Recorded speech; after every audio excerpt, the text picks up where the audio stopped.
Welcome, welcome. Hey, Chris. Look, we don't usually do a midday show here, but I'm really, really excited to talk to you. How are you? How's things? I am doing wonderful, and I appreciate you taking time out to have me on. Yeah, just a bit of background about Chris. Look, I've known Chris because he is really interested in lettering, which is absolutely my jam. And I have to say, his work looks absolutely fantastic. And I'm really glad to see you lettering more books, writing more things. Um, Anything currently you're working on that's exciting? Currently, we are working on Alcy, and then at Iron Age Comics, we have Watson versus Holmes coming out. Lettering, I don't have any work that I've done as much, but again, you have been the person who's taught me everything I know as far as lettering goes. Oh, but look, you I just give you hints. You do all the hard work. And by the way, I'll say this: if I'll ask Chris for any links afterwards. If you check the description below, I will update this YouTube video. If you want to check afterwards, any links that Chris wants to provide, you'll see it in the description of this video afterwards. So if you log back in next tomorrow morning, any links which Chris wants to share will be shared in the description below. So, Chris, I'll hassle you for the links afterwards, so don't stress too much about it. Look, in terms of lettering, and we'll just jump straight into the topic. It's actually one of the most, I would say, underrated part of comics. And it's one of those parts where it's actually really good to be forgotten. And thanks, Abri. I really appreciate you jumping on here. And yes, we are going to go through the entire lettering process in comics. Abri is an absolutely fantastic artist, somebody I know. And thanks for jumping on. Okay, so I'll just put the base rules up first. And Chris has no idea what I'm showing him. So I actually want really cool reactions from it. But let me put the two basic comic rules. And I know there's a lot. And I also know rules are meant to be broken. So these are not set in stone, but if you're starting out, these are things you should know. So these are what I consider the two basic rules in comics. Have you seen this before? Yeah, of course, of course. Yeah. So it's when it comics have to go the standard reading order, which is left to right, Mm. and then as well top to bottom. So you go, imagine like you're reading a book. You go across the page and then you go up and down the page. The second part of most comics is one action per panel. So if you're writing, don't write, he threw a punch, he threw his left, then he threw a right, and then he followed up an uppercut in one panel. The artist would just go to you, what the hell are you thinking? That's 3 panels. But that actually brings a very interesting part of the medium, which I don't know if you heard the term, real estate. Mhm. So, and this is where lettering and comics actually the medium is different. And so for people who always say comics, it's just a storyboard for a movie. It's not. It's its own medium with its own idiosyncrasies and all the rest of it. So one of the key things which I always mention with real estate, in a movie, a 5 minute dialogue sequence has the same real estate as a 5 minute action sequence. They are both 5 minutes. So they take up the exact same real estate in a movie. You think about that from that perspective. Now, when you're doing with comics, because you have that one action per panel, fight scenes and action sequences in comics have a higher real estate than dialogue. Because in most dialogue sequences, you can have one big panel where you jam in lots of talks. But when you do the fight scene, you might take up 4 or 5 more pages. So that's where panels and actions have a higher real estate. So when you are writing or creating comics or that type of thing, pacing matters a lot because the pacing in a comic is very different from a pacing in a movie, just because of that real estate, because of rule number 2. Have you Yes. have you, have you heard that before? I haven't actually heard that.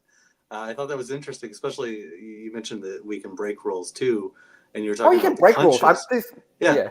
But I was thinking about like those punches where they throw a punch, but it's like a bunch of those opaque arms, right? And they're like a bunch of punches all at once. I was like, well, does that break the rule? Of course it does, but Okay. it's absolutely fine. Like it's absolutely fine. Like I said in the beginning, all these rules can be broken, but at least understand why you're breaking it. Now, if you did that thing where they're throwing a lot of opaque punches, what that implies it being in the same panel is doing it really fast. Okay, yeah. That implication, like, okay, I want to throw 2 punches in 1 panel. That means he's actually doing it a lot faster than if he did one punch per panel. So Yes. basically, you speed up the panel. That's the reason for doing it that way. So again, break the rules, like knock yourself out, but understand why you're breaking said rules. Um, the usual is if you know the rules, feel free to break them. But at least when you break them, you understand why you're breaking them. If you know what I mean.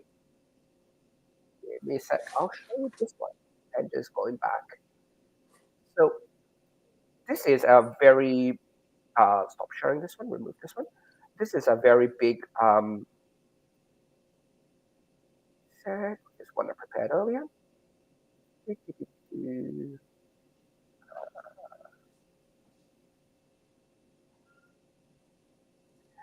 It's always good that somebody pressing the buttons for you back here. 'Cause I need to hire like a little what's gonna call it hamster behind the scenes going press. Yeah. You're doing great. We're doing great. This is a great time. Let's go. Let's go. What's our next slide?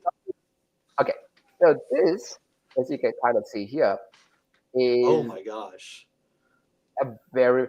But the whole point is, and I'll zoom in a little bit because you can do stuff like this, and this actually is considered very low real estate because it's all in 1 panel. It's very, very low real estate. Now it covers a lot, and it covers a lot of how the dialogue flows, and it's a lot of banter. And if you read through the dialogue, which I mean, I'll zoom in a little bit in case anybody actually does want to go through the dialogue a little bit, but a lot of it is, in terms of the dialogue, it's very normal type dialogue. So actually, I was in a conference before, and somebody was actually asking about dialogue writing. And the question they ask is, "Oh, I'm going to do all dialogue has to serve two purposes." And again, these are rules that you can break, or always can break. The first purpose is either story development, exposition. We should go to that haunted mansion because of blah blah blah. It's exposition. It's telling you what's happening. The second key to any dialogue is character development. Does the dialogue either advance the plot or give an insight to the character? Now, if your dialogue does neither of those things, cut it. So, because what that person who approached me was asking is like, oh, how do I write realistic dialogue? I'm going, you don't write realistic dialogue. You write dialogue which serves one of those two purposes. So, if you have a book or a comic, whatever, and it starts off with, oh, hi, Chris, how are you today? I'm fine. How are you, Steve? I'm okay. It could be better. What a waste of dialogue. All that has to get totally trimmed away because you have to kind of dive into the diamonds of all the key dialogue sequences and has to serve all that purpose. The other thing that most dialogue writers miss is not putting the name in there because you actually need to say the main character's name. And again, a rule that can be broken, but at least 6 times in a 22-page comic. At least 6 times. That's, I would say, the bare minimum. I've had it before where people have written entire scripts. I've lettered the entire book, and only I know what the main character's name is, and they never say it. And you're just going, you have to say it. You have to find a reason to say it. What's your thoughts on those things? That was my very first problem that I ran into. Was I put out Clovefitch, was my first comic, and then I had someone read it, and they said, I only knew the main character's name because you said it 3 times. Other than that, I didn't know who the bug was. I didn't know who the jelly was. I was like, oh my gosh, it's so simple. It's exactly right. It's not how we talk normally, But again, to let the reader understand who these people are, you have to put it in, even if it doesn't feel supernatural at times. Correct. So when anybody says, I want to write realistic dialogue, you just slap. No, you don't want to write realistic dialogue. You want to write great dialogue. I'll argue with you a little bit on that, though, because there was, I cannot remember the scene, but there was a movie where they were touching a Rubik's Cube. They were discussing a Rubik's Cube and just kind of some little trivia about Rubik's Cubes. And I thought, this is such a weird moment. And I read about it and was just talking about how it was bringing the viewer into the show and making it feel more natural, making it feel more like real life, because sometimes weird things happen. And so that's one thing that I enjoy is like, okay, this is a weird trivia piece. But other than that, no, you got to jump to the movements of the story. You have to make sure you're always hitting it. But I think there's room for little pieces. Yeah, 100%. Like I said, none of these rules are absolutely hard and fast and you have to follow. But again, if you're kind of new to it, I would say follow the rules first. Absolutely. And then slowly break them, because you want to. These rules will actually help you in the development, but it is a bit stilted. I have to freely admit it will stilt your comic a bit. Understand why they work, understand what you're doing, and then break them where appropriate. Like your Rubik's Cube. If that's a perfect moment to have a bit of connection with the character, absolutely do it. Bunch of comments, so we're just going to run through a whole bunch of them. Oh, goodness. Pacing is a big deal. 100%. 100%. Look, and I actually do know Majestic Comics. I don't think there was too much dialogue because having read, his was a huge sci-fi. It's a really, really awesome series. You had a lot of world building to do. And I sometimes in issue 1, when you're world building, plot development and things like that, it sometimes feels like the dialogue is a lot. Usually with issue 2 or 3, once you get the world building out of the way, it's a bit more fun. But I totally understand why you had all the dialogue because of the world building element. On that too, talking about the world building, Bixby Grant was one that I read by Patrick Coyle, and I remember talking to him about it. He said there was so much table setting, and so he was using TV monitors to tell news stories, and there's just pieces of information being fed to you constantly. So I absolutely, there's going to be a lot of words for issue 1. Yeah, and I think you find most readers are very forgiving of issue 1 in terms of that, because you have to set the scene, you have to do all that. I have placement, the issue, as much exactly, and he gets to the point exactly. You have so much to tell, and the reader gets this. It's total overload, and we understand it. It's an issue 1. You're going to get hit left, right, and center. Again, it's a brand new world and all the rest of it. Couple of 2 more comments, and then we can jump to a really fun part, which that's what I brought Chris for. Exactly. Once you get past the hump of you have to build the world, everything becomes so much easier. And I will also share Majestic Comics link in the description afterwards. I will edit this YouTube video for the description. So if you do want to see what this amazing sci-fi series, check the description tomorrow, and the link will be in there as well. So you'll see what I'm talking about. Exactly. 100% exactly. So do check the description afterwards. I will add the links, and also Chris's links will be added to the description below. Okay, so I'm going to have a bit of fun with you. I'm going to show you a couple of examples of lettering, and I just want to get your thoughts on it, because these are more the fringe cases of lettering. So see your thoughts, and I'll jump in with why it is the way it is. Okay, so I'm ready. It's not that bad. So this is the first one. What do you think of something like this? Okay, so the lettering is on the screen of the laptop. It's going down. This is fine for me. I have no real thoughts. I'm curious. I guess this would be in the script to say this. Yeah. So my question for you with this one is, what do you feel about the lettering being part of the artwork? So that's the question for this, because you can kind of see it's blurred away. So you know how most lettering, you pop it, it's the hard blacks, the pure whites, so it pops off the screen. Yeah. This looks like it's embedded into the artwork. There's quite a few thoughts about embedding lettering into the artwork. What's your thoughts about Oh that? no, this is Should you do it? Should you not do it? for me. This is perfect, right? Because to letter is to be invisible. You don't want people to break a fourth wall and go, "I'm not reading comic anymore." You want them to open this up and feel like they've actually opened up a laptop, and they're going, "Oh, this is what I'm seeing on the laptop now. This is exactly how if I turned this in and asked for someone to letter it, this is exactly what it looked like." I'd be a little more worried about all the keys on the keyboard. I don't know. Oh, I'm not lettering. I'm not putting. Please God, I'm not putting ASDF across. I'm out. I'm not. But other than that, like this is perfect. On that point, if you submitted a script to me and you said I need the entire keyboard lettered, I would go. I'm out, Squeeze. Like, have fun. I'm walking away from here.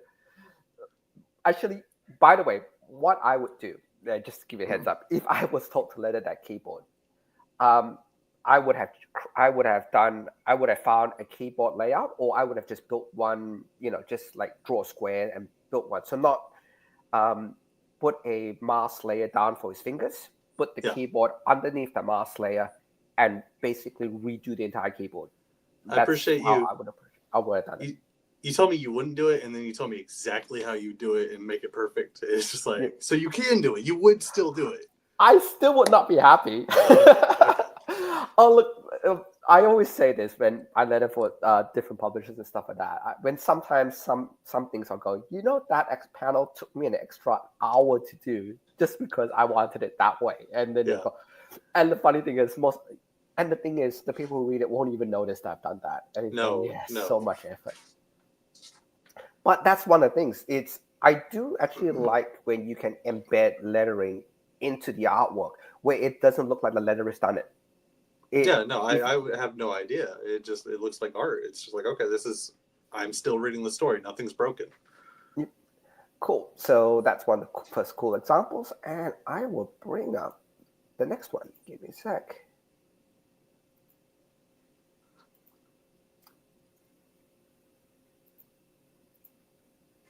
I'll ask the question. So I'll give you the leading question. So this was very, very dialogue heavy, as you probably can see.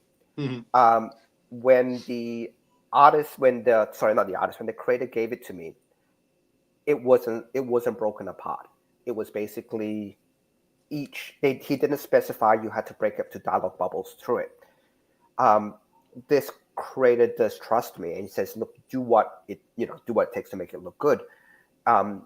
If I'm folding according to the script, that would just be what each panel would just have one giant dialogue balloon, if you think about it that way.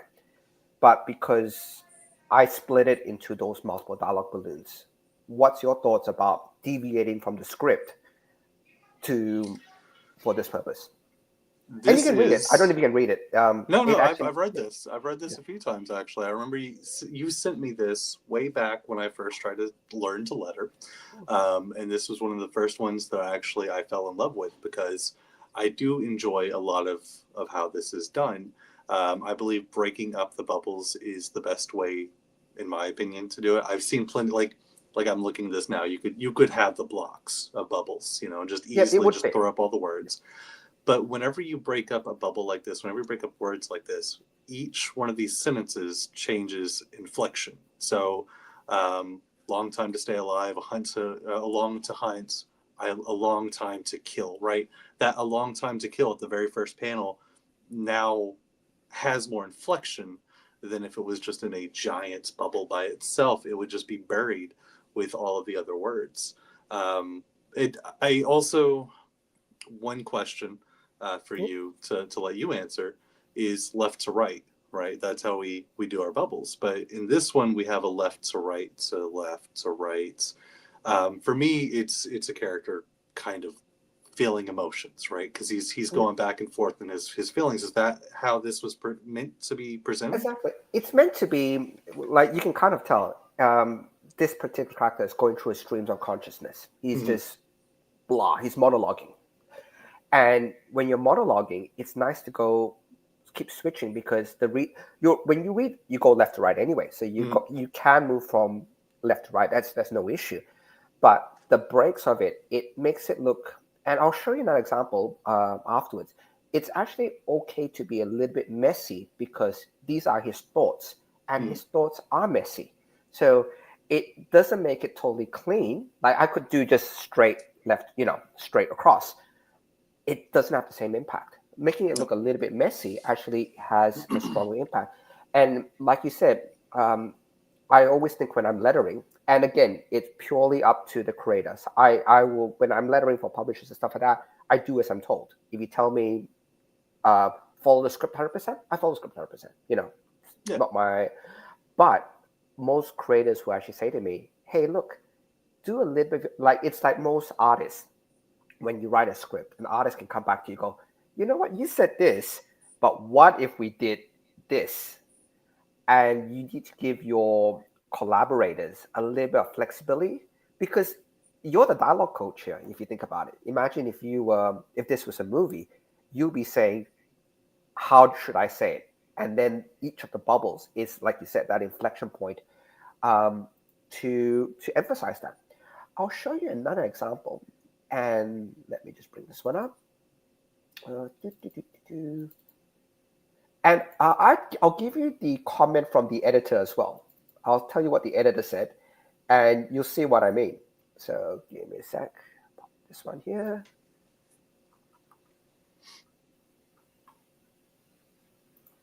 So I will stop sharing, remove.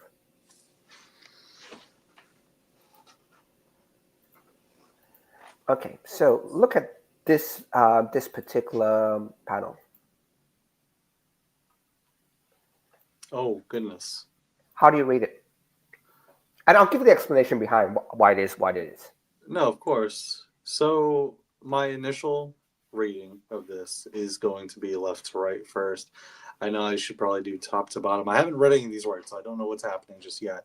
But I would read it from the two people standing in the corner, the man standing up, the couple or the mother and the daughter walking away. Then there's a woman pointing in the window, and then after that you have the people on the far right. That's how I would initially read this. I'll tell you how they wanted the panel and why it is what it is. Look, if I had to dictate the proper order, if you think about it, if I had to dictate the proper order, I would have put this one up here, followed this one down, and so it flows correctly. Yeah. What they wanted in this panel is everybody talking at the same time. Okay. Everybody it was meant to be an absolute mess of a panel in terms of dialogue. If you can imagine a crowd scene where everybody's talking, you don't know who's saying what, they're talking over each other and all the rest of it. That's the reason this is absolutely messed up is because why it broke all the rules from the top to bottom, left to right. Yeah, all the rules are broken for me here. Yeah. It was intentional because it's meant to be messy. You as the reader, your eyes are jumping all over the place. Like, who do I read first? What happens? Yeah. It was meant to be. It was meant to be a really messy crowd scene where everybody was just talking, and that's the reason. And like I said, know the rules. Once you know the rules, break them. But it was intentional of why it was so messy.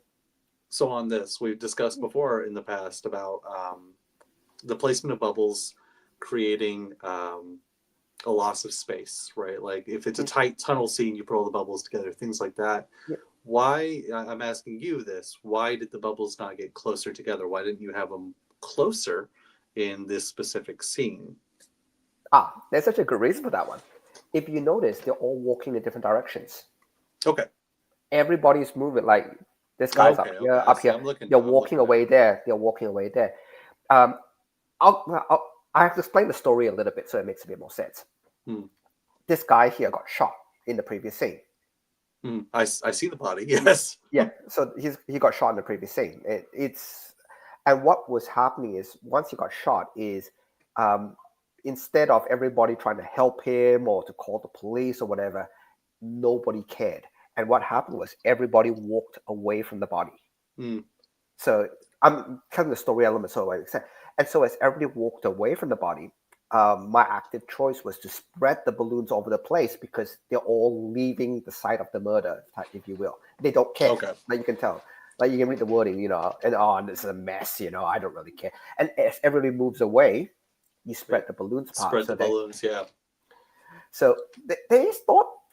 That's what I'm saying. There's a lot of thought that goes into the lettering process, but it's story related. So now, if everybody was coming together, let's say he got shot. Yep, and everybody was like, "Oh, we have to save him. Let's all crowd around the body." You merge all the balloons closer to the body. But in this case, they don't care. They're all leaving the body. Like you can kind of see some of the wording. Keep away, keep walking, don't look. You know, you can kind of see what they're saying. So everybody's leaving if it was the body. A crowd, they'd be almost sharing a balloon of their own, right? Okay. So, look, great question, but I hope it makes sense of why it is the way it is. No, it does, yeah. Let's bring on another example. And this one's the one I like. I do like this one. I think you'll like this one too. And I've shown you this one before, I think.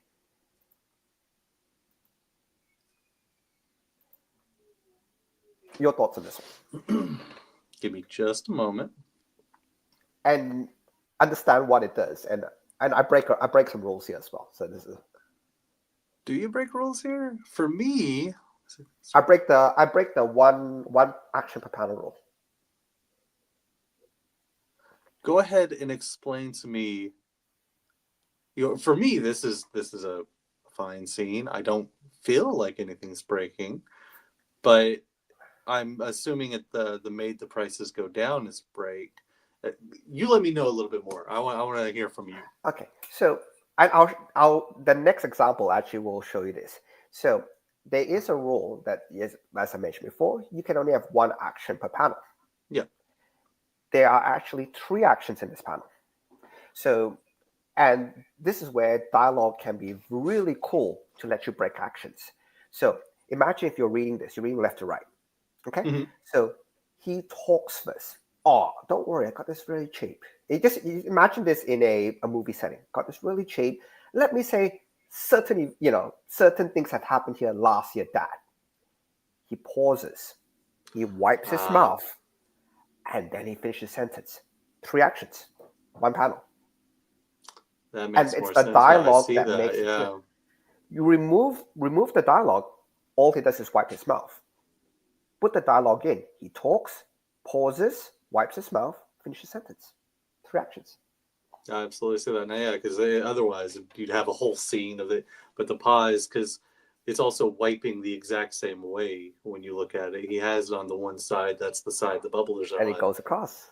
So, that makes sense. So again, it's one of those things that naturally you don't see or you don't imply. Now, if I had followed, if I had just followed the script, it's just one big balloon on the left-hand side. That's what, if you just follow the script, just one giant balloon left-hand side or text, would not have the same impact. Because as it goes across, your brain automatically thinks, say, in terms of a movie or whatever, it actually puts the action into your head of what is happening in the action. So throwing it at me that fast, right? Yeah. I'm looking at it, I'm trying to read it, and I'm like, okay, how do I understand this? But when you explain it, and then I can actually look at the panel again, I'm like, no, mentally I did do that. When I saw the pauses, I took a break in my head, and then I saw it. I just didn't realize that I saw it. And you explained, it's like, no, that's exactly what I saw. I had no way to explain it for myself. No, that's great. That's a wonderful panel. I will show you another panel, and you will see this one actually has like 4 or 5 actions in this panel, and you'll see it. And when you read the dialogue, it will make sense once I show it to you. I'll start with this one, the one on the left. We'll start with the one on the right. One on the right. One on the right. How many actions can you pick out of it? No, I'm serious. There's like 4 different actions that happen out of it. There's 4 different actions? Okay. Read the text, because the dialogue does help. But read the text and Otia walking is beautiful, right? That one? Yep. Okay, yeah, walking is beautiful. The first day we made love. Pause. Now I'm assuming there's a hug here, right? After you left, I wandered the streets on foot. It's so refreshing. And then we have the this is where the hug's actually happening. It was cold, and then we have a big hug happening. So she's embracing. She's coming and embracing her in this situation. Yes, exactly. So she talks first, and as she's talking, she's not hugging her yet. Yeah, I because see as that you now, because the end you have the hyphen, boom, there's the hug, here's the yeah, oomph. exactly. So in the original script, it was called full stop. And I was going, no, you can't have that. So I said you need to rule number, comic lettering rule double dash means you've been interrupted. Yeah. It's not a pause. It's like somebody stops you from talking. So if you read that as it was cold, and before she finished the sentence, the hug comes, and you see her mouth getting covered by the hand. So that's where the move comes from. So you can kind of see here in this panel, there's like 4 different actions. So you break the rule by using the dialogue to kind of sequence what happens. So you Yeah. kind of see the talking. She's remembering. The lady on the left is remembering, and then it comes then the other lady starts talking, she gets hugged, and then she gets hugged too tight where she gets cut off. Now, this specific panel, to talk about it a little bit more, Yeah. is also one of those things that elevates the craft, right? Because we were talking about pacing earlier. That's the most important thing, is your Hmm. pacing. You only have so much real estate, like you mentioned earlier as Yeah. well. This takes all that real estate. This could have been 3 or 4 panels, right? To get a hug Hmm. in, to do the oomph, to do all that. Yeah. And it does one single panel and gives you a full motion through words and through just that final shot of the hug. Yeah. So yeah, that's fantastic. And it's done by the lettering. So Done by the lettering. that's okay. On the left one, and we're going to end with this panel. On the one on the left, again, I break rules here, but I hope you can see why I break the rules. The first rule I break in here is the top left rule. So Is it the top left rule? I'm actually gonna get off my ship, right? She's pointing the and go where, you Irish louds. Uh, what's the top left rule that we're okay, breaking so here? when you letter, in most cases, you try to put the dialogue button in the top left Oh, first. all the way in the top left. But the problem here is that she's not kind of interrupting, right? She's trying to talk over her Mhm. as they're having a yell fight. So that's why we broke the rules. We put this closer Correct. to her. It's a fight. They're engaged in battle. So are the speech balloons engaged in battle. Um, Exactly. You say so. Look, if I was following all the rules to the letter, like if lettering, pun intended, sorry, but if I was following the rules to the letter, um, dialogue button should again, assuming no, you don't care about the story or the panel, I would have put the first dialogue balloon here, top left, yeah. and I would have put her dialogue balloon here, bottom right, because you read top left, you end in bottom right. So if there was nothing else in terms of the story, the rule would have been balloon up here. Let me just go to this page. Balloon up here, Mhm. and second balloon in the negative space down in the bottom. And then that's how you would do it to lay out the page as best as possible. Top left and bottom right, rather than because the spots you don't want to put most speeches in is top right and bottom left. Those are the 2 spots in a panel which you usually avoid because your eyes naturally don't draw towards that. Your eyes always draw top left, bottom right. They don't draw to top right or bottom left. So I broke the rule by putting it in a place where you technically shouldn't be putting most speech balloons. Now, if you look at, say, this one, I follow the rule. I start top left. Mhm. So you can kind of see here, it should be here and here. But exactly like you said, it makes more sense to be here. It makes more sense for the dialogue balloons to overlap. And the other cheeky thing I try to do is it kind of matches the swords. No, absolutely. That's the clashing of the Yeah. balloons, and we talked about it before, or just a little earlier, about the space where if people are closer together, we want those balloons together, right? You Yes. want to make the the bubbles need to make you feel like you are as tightly against this other person. You're in battle. You're doing this. And this is exactly what you should be doing right here. Again, this is the kind of thing that elevates that art. Yeah. It goes from art, colors to letters. All these things need to be top tier so that when you read this, I read this and I instantly feel I'm engaged in battle. If I read it the top, I'm sorry, I'm pointing. If I read Yeah. it the I'll, top I'll and I'll then the go back to bottom, it. I'm So not as engaged. Yeah, if I read it like that, I'd be like, oh, okay, they're fighting. That's cool. But this makes you feel invested. 100%. So look, that's why I'm saying that's why I showed you those examples, because the main thing would be is there are a lot of technical rules with lettering, like start the top left, work your way down to bottom right, and all the rest of it. But that's just the basics, because that's how most people you try and follow a novel. But the main thing would be is understand the rules, and then feel free to go and break them. Like 100% break them, but don't because I have had other people talk about lettering before. Don't break the rules because it's cool or I think it's stylish.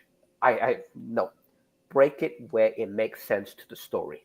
Everything is a story break. If it elevates the story, do it. If it's because I think it looks cool, absolutely just follow the rules. And now, just to throw this out, you are Ringo nominated, correct? I am. So that's Ringo nominated advice from a letter. I'm just saying you should probably follow that. And like with my advice as well, if it doesn't make sense to you, break it. Like, but the whole point would be to, when you follow advice or you think, is understand the context behind the advice, because it may not make sense to you. Like all the stuff I'm showing you, I break rules. All the rules, the technical rules of lettering have been broken. But and I like, you ask questions about why did you do it that way? Why did you put the balloons far apart? If you know the story behind what's being shown, it makes perfect sense. Like that dead body, for example, you can see them all walking away from the dead body. That's why the balloons are spaced apart. If they were all walking towards the dead body, guess what? All the balloons would be jammed right in.